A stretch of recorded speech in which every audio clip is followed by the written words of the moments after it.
जय हिंद all of you. आप सभी लोगों का क्यूब क्लासेस के यूट्यूब चैनल में एक बार फिर से स्वागत है। तो आप सब लोगों को जैसे कि मैंने कहा था, आपके केमिकल काइनेटिक्स के कॉन्सेप्ट कंप्लीट हो गए हैं। न्यूमेरिकल वैरायटी बहुत बड़े लेवल पे एनसीईआरटी की प्रैक्टिस हो गई है और एनसीईआरटी के बचे हुए क्वेश्चंस जो दो मैंने बताए थे उन्हें छोड़ के निपटाने थे। आप लोगों ने नहीं निपटाए हैं, कोई बात नहीं, आज का दिन भी लो, लेकिन कमेंट में अगर किसी भी क्वेश्चन में डाउट आता है तो बता देना। आपको मैंने वो क्वेश्चन कराया हो, अब भी डाउटफुल हो, दोबारा समझाऊंगा। कोई ऐसा क्वेश्चन है जो आपके ऊपर छोड़ा है मैंने करने के लिए और आपसे नहीं हुआ, वो भी पूरा समझाया जाएगा। तो आप सब लोगों को ठंडे दिमाग से क्वेश्चन अटेम्प्ट करने हैं और उसके रिगार्डिंग जो भी डाउट आता है वो आप लोगों ने बताना है। आप सब लोगों को आज यहाँ पे मैं ग्राफिकल कॉन्सेप्ट कराऊंगा। जितने भी बेसिक ग्राफ्स आप लोगों के आते हैं वो आप लोगों को समझ में आने चाहिए। तो आज मैं आपको केमिकल काइनेटिक्स के ग्राफ समझा रहा हूं। तो आप सब लोग अपनी आंखें स्क्रीन पे टिका के रखिए, अपने कॉपी पेन को थोड़ी देर के लिए बंद कीजिए, सिर्फ फोकस कीजिए, थोड़ी देर बाद नोट करना। अभी टोटल ध्यान स्क्रीन पे होना चाहिए। तो कुर्सी की पेटी बांध लीजिए। आइए जरा शुरू करते हैं ग्राफिकल कॉन्सेप्ट। आप लोगों को ग्राफ बेसिकली बना बनाया क्वेश्चन में आएगा और वो सीधा आपसे एक ही चीज पूछेंगे कि इस ग्राफ की स्लोप वैल्यू से क्या निकाला जा सकता है और इस ग्राफ का ऑर्डर क्या है। तो अब जरा गौर कीजिए। सबसे पहले हम यहाँ पे रेट और कंसंट्रेशन ऑफ रिएक्टेंट के बीच में ग्राफ प्लॉट करेंगे, जिसमें मैंने रिएक्शन की स्पीड और कंसंट्रेशन में अलग अलग ऑर्डर के लिए ग्राफ प्लॉट करना शुरू करा।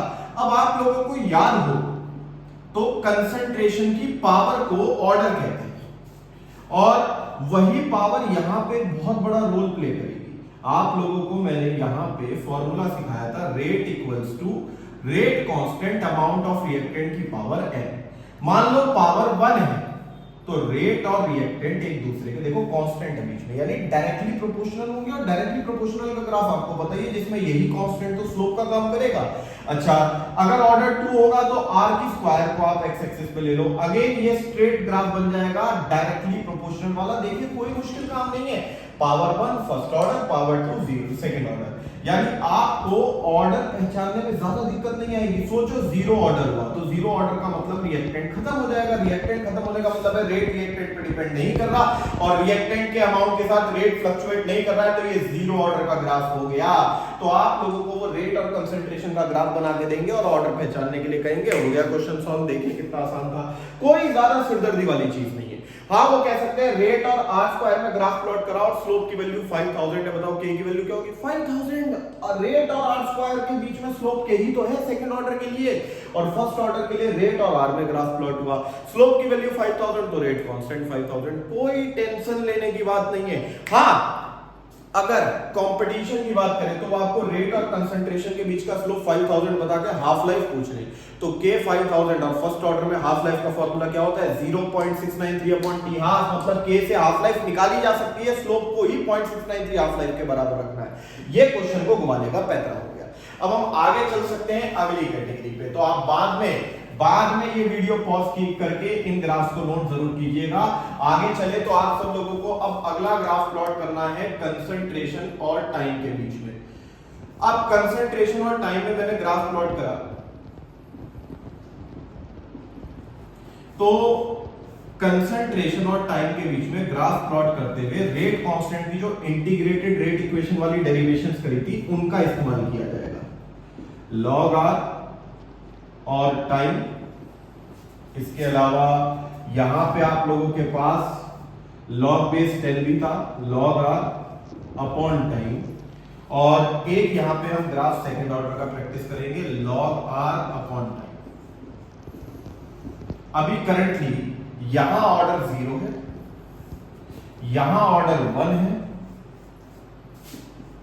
और यहां पे ऑर्डर 2 है। तो अब मैंने कंसंट्रेशन और टाइम में ग्राफ प्लॉट करा। अगर आप इंटीग्रेटेड रेट इक्वेशन याद करो, अगर नहीं याद है तो उसकी वीडियो जरूर देखना। चाहे इस वीडियो को यहां पे रोक के पहले उस वीडियो पे जाना, डेरिवेशंस लिखवा रखी है। डेरिवेशन के बीच में फॉर्मूला था के की इक्वेशन जब हमने डिराइव करी थी जीरो ऑर्डर के लिए तो था r इक्वल्स टू माइनस के टी प्लस आर। ये वाला इक्वेशन आई थी हमारी। r y एक्सिस पे है, टाइम x एक्सिस पे है। जो टाइम के साथ मल्टीप्लीकेशन होता है उसे स्लोप कहा जाता है माइनस के, यहाँ पे हो जाएगा और आर नॉट इंटरसेप्ट हो गया वाई एक्सिस की वो वैल्यू जिससे ग्राफ शुरू हो रहा है। तो ये जीरो ऑर्डर का ग्राफ है, तो आर और टाइम में डाउनवर्ड ग्राफ नेगेटिव ग्राफ आएगा और ये जीरो ऑर्डर को रिसेंबल करेगा।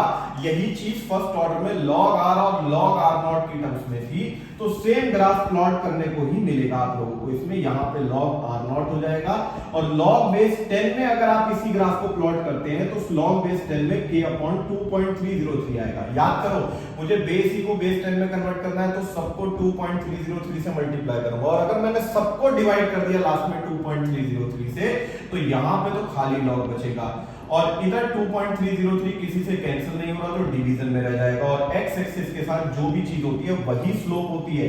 तो बेस e के केस में टाइम के साथ ग्राफ प्लॉट करोगे तो रेट कांस्टेंट आएगा k, और बेस 10 में टाइम के साथ प्लॉट करोगे तो k अपॉन 2.303 देखने को मिलेगा।